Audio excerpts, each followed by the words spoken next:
Come on, beep, beep. Nearly there. I just want to stop. The negative split, the epitome of a successful personal best, where each kilometre is faster than the one before it. A skill mastered by the goats like Kipchoge, but just how hard is this to do? We have been tasked with attempting to hold a negative split 5K. The rules are simple. Start running your first kilometre, wearing your watch at your given starting pace. Then the watch goes away and you have to get faster every kilometre. And apparently last time there was a little bit of rule bending. So no running with other people. This is about putting our pacing to the test. Right, now we're all warmed up. 3, 2, 1, let's go. So let's start off by talking about what actually is a negative split. It's what everyone tries to do, or hopefully tries to do, when they go for a personal best, and it's basically when the second half of a run or race is faster than the first half.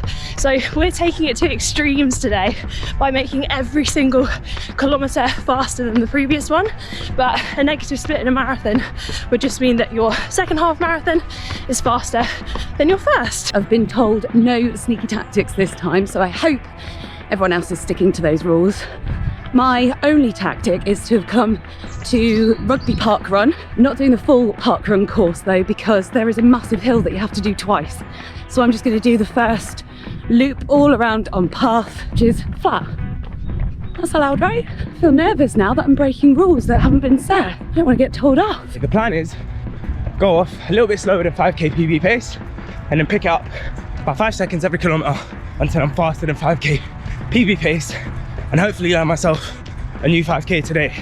What I have done though, strategically, is I have a beautiful little downhill, about 3K in, that will ride, so 1K downhill. So I ride that till about 4K and then cling on for dear life for that last kilometre at faster than 5K PB, and we'll hope for the best. Let's see how that works out for me. The tactic is stay steady, stay flat, try and keep the same stride length, or just slowing it down gradually. Starting off at 6 minutes a kilometre. So I am notorious, ask anyone at the running channel, for going off too fast in a racing situation.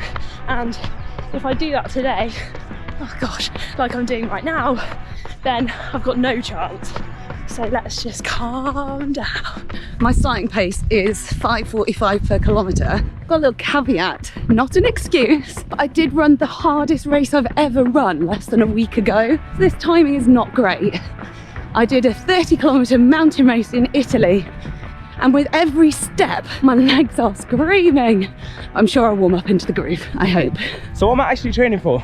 Well, funny enough, I'm actually training for a new 5K PB post my marathon diary. So this will serve as a brilliant benchmark, see how well I can do, and then hopefully whatever I get today, I'll chip away at that, and then by the end of summer I should have a new 5K PB. If I keep going, I don't know where 1 kilometre is, because that's not where I started from. Right, this is all about pacing. So 1 kilometre was 6 minutes and 10 seconds. Okay, let's speed it up a little bit. My tactic of wearing illegal shoes is not going to pay off in the first kilometre, but I'm hoping it pays off in the last. So I'm putting my watch onto the heart rate screen, and then I'm rotating it on my wrist. Last time we did this in the winter, so I could just put a sleeve over, and I have stupidly worn leggings without good pockets. So don't worry, I'm not cheating, I promise. My little loop is about a kilometre long, just short of. So at the end of the last one, there's a nice downhill that I'm going to utilise. That's not cheating. So the question is, do I find negative splits hard? And the answer is yes, but they are so good for you to ensure you don't start off so fast and then you slowly ease as your body gets warmer into the run. It's the perfect race strategy, and it's the perfect way to attempt a 5K, but they're always hard nonetheless. So I reckon I'm still on the second kilometre, aiming for pace here, 5:50. 5:50 this km. I know Mo is very good at pacing himself, because he's just done that big challenge, so I think he's one to beat. And I'm new to being back at this.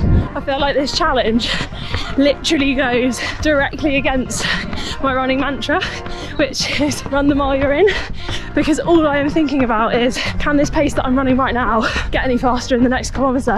I should just think run the mile you're in and just run this, but I'm worried. I think you can hear it's getting hard and we're not even, actually we might be halfway. I just don't know. I think Sarah's going to be the best one at this. She's training for a 5k. This is her distance. I'm training for an ultra. This is not what we do when we do ultra training. Let's go, 2k in, 3k to go. I might be getting my power ballads mixed up. Was it Celine? First cut is the deepest, 3rd kilometre is the toughest. Oh, always find the 3rd one to be the hardest, because then there's only 2 left. Maths. That's 3k in. It's so hard to talk right now.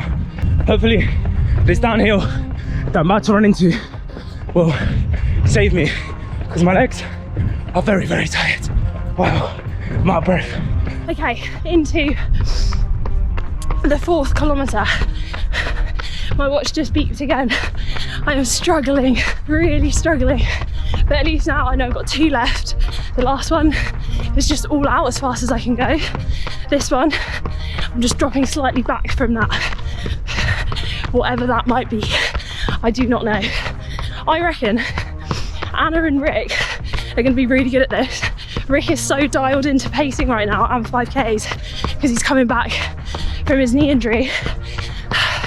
I just feel like Anna knows pacing. Meanwhile, I think Mo's messed this up. Let's go. I'm so tired. Holding on. Kilometre 4. Okay, kilometre 4. Can't even look at my watch. It's just a blank screen. That's so annoying. Aiming for 5:15 a km.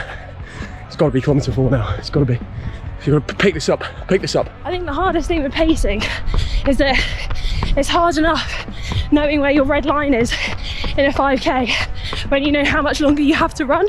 And I mean within a kilometre knowing how much. All I know is that I've got somewhere between 0 and 1k left. And I just want to stop. I just got to hold on to what I have for this last k and get it quicker. There's a buzz. Start with the 5k, empty the tank. Go. I reckon we must be on the last kilometre now.